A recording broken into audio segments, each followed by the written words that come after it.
Willkommen zum Hamburg-Journal um 18 Uhr heute am Montag. Wir starten in eine neue Woche und das machen wir mit kalten Temperaturen und heute Morgen sogar mit einigen Schneeflocken. Viele von uns haben also in den vergangenen Tagen wahrscheinlich auch schon ein bisschen genauer auf den Wetterbericht geguckt und das machen auch die vielen Baustellenbetreiber hier bei uns in der Stadt. Baustellen haben wir ja jede Menge, auch hier zum Beispiel an der Eifelstraße, Ecke Ausschlägerweg.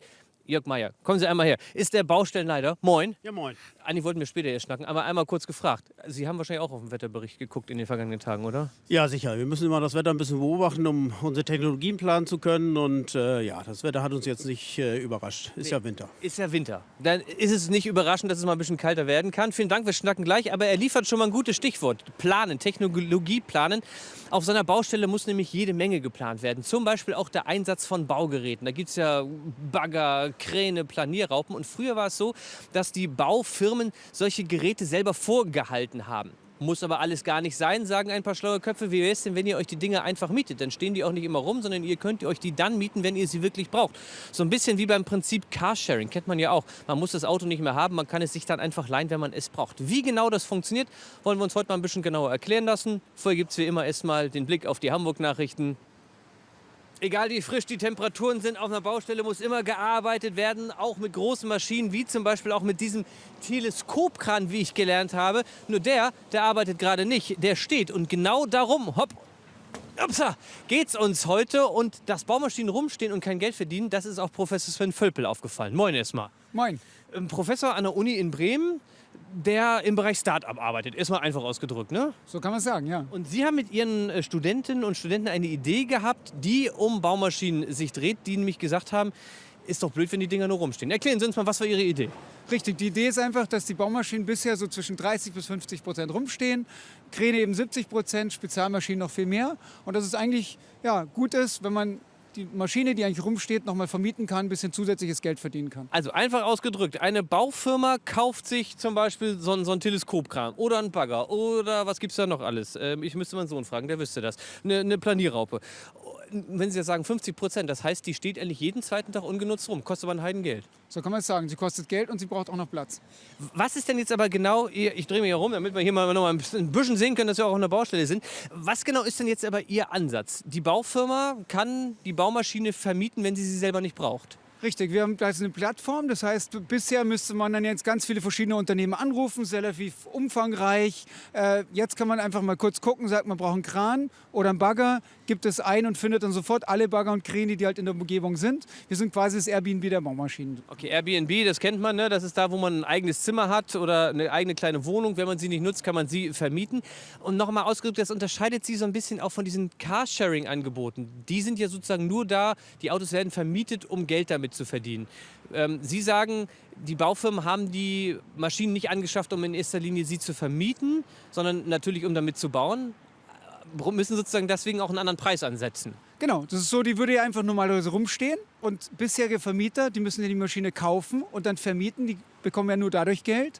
Und das Neue ist eben, dass man sagt, die Baumaschinen, die sowieso rumstehen, die würde man vermieten und deswegen geht man davon aus, dass der Mietpreis auch ein bisschen günstiger, so 18 bis 25% günstiger ist als bisher. Hand aufs Herz, Sie haben im Spätsommer mit dieser Thematik überhaupt erst angefangen. Bevor Sie sich damit auseinandergesetzt haben, was für Baumaschinen kannten Sie, außer einem Bagger und einer Planierraupe?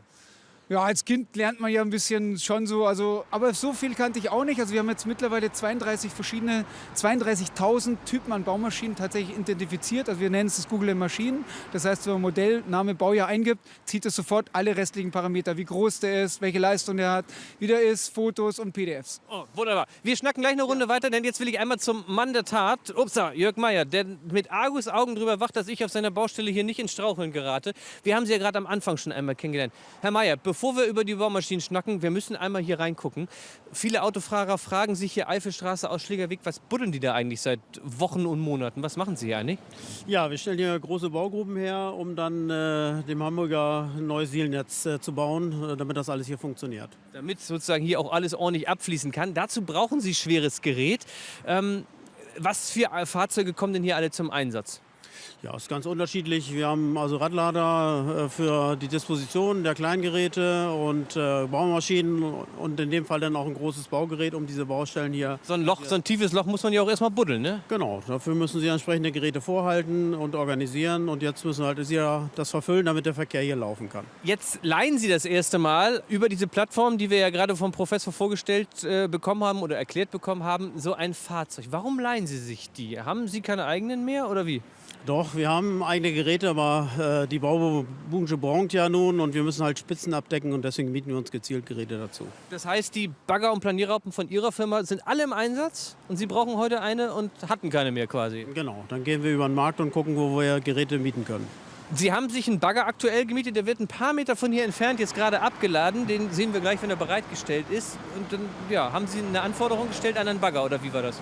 Ja, wir definieren ein Größengerät, also beziehungsweise ein Gewicht und die Anbaugeräte und dann gehen wir auf die Suche, beziehungsweise mein Disponent sucht dann auf dem Markt, dass er mir entsprechend was besorgt. Alles klar. Und ob das genauso funktioniert, das gucken wir uns gleich mal an. Wir schnacken gleich noch eine Runde weiter. Auf den eigenen Bagger verzichten, das wird man wahrscheinlich nie, wenn man ein Baugeschäft hat.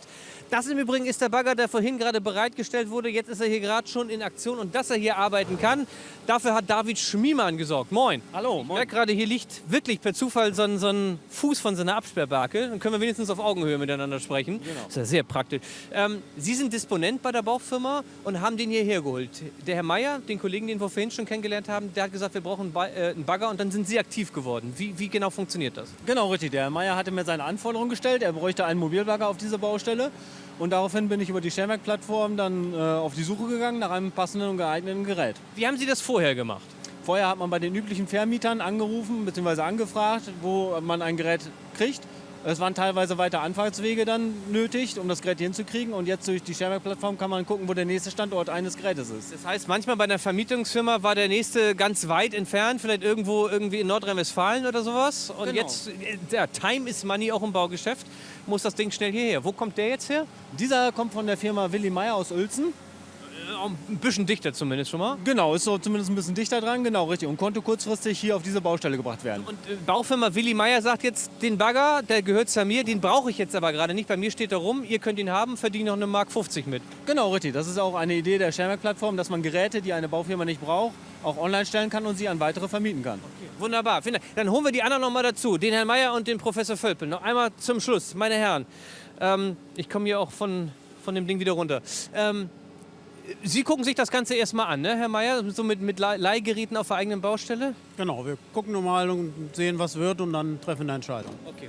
Er guckt erstmal, was besser ist, eigenes haben oder leihen. Sie sind natürlich von Ihrer Idee überzeugt. Wie geht es damit jetzt weiter? Ja, jetzt geht es weiter, indem man erstmal einen Projektplaner anbietet für alle Unternehmen, dass sie wissen, wo ihre Maschinen wann zu welchem eingesetzt werden und auch ihr Personal. Und am 18.01. ist die Hansebau, die größte Messe hier im Norden. Und da haben wir unseren offiziellen Lounge. Okay, dann viel Glück dabei. Und vielleicht kann man damit dann auch dazu sehen, dass Baustellen auch schneller auf Baustellen noch schneller gearbeitet wird und dass wir nicht mehr so lange im Stau stehen.